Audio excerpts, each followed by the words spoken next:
सबको हिंदी दिवस की ढेर सारी शुभकामनाएं। आज मैं श्री डॉक्टर रमेश पोखरियाल निशंक जी, मंत्री मानव संसाधन विकास, भारत सरकार के संदेश को सबके सम्मुख पढ़ना चाहता हूं। माननीय मंत्री जी का संदेश है, किसी भी देश के सामाजिक, राजनीतिक और सांस्कृतिक विकास में उस देश की भाषा का महत्वपूर्ण योगदान होता है।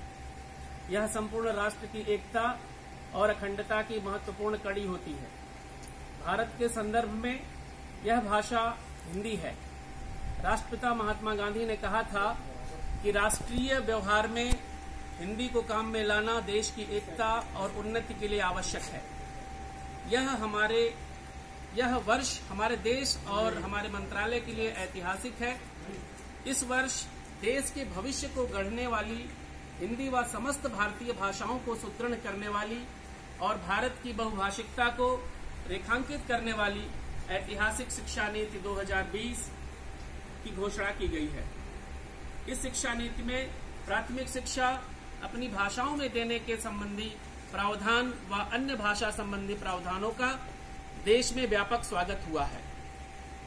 इससे हिंदी और भारतीय भाषाओं के अध्ययन और अध्यापन के व्यापक स्तर पर रास्ते खुले हैं।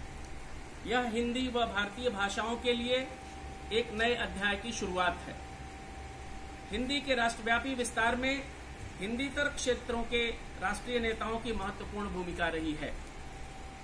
हमें भी अन्य भारतीय भाषाओं से समन्वय, सद्भाव और संवाद के रास्ते से संविधान के अनुच्छेद 351 की भावना के अनुसार राजभाषा के रूप में हिंदी के विकास और समृद्धि में योगदान देना है। आज प्रौद्योगिकी का युग है।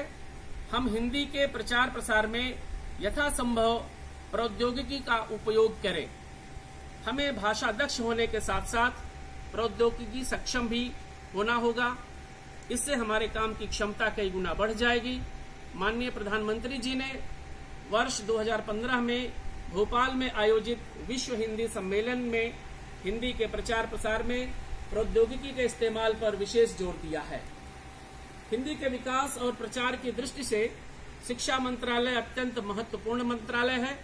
आइए हिंदी दिवस के पावन अवसर पर हम प्रतिज्ञा करें कि हम सरकारी कामकाज में अधिक से अधिक हिंदी का प्रयोग करेंगे और सभी मन, वचन और कर्म से प्रतिबद्ध होकर हिंदी के संवर्धन में सहयोग देंगे।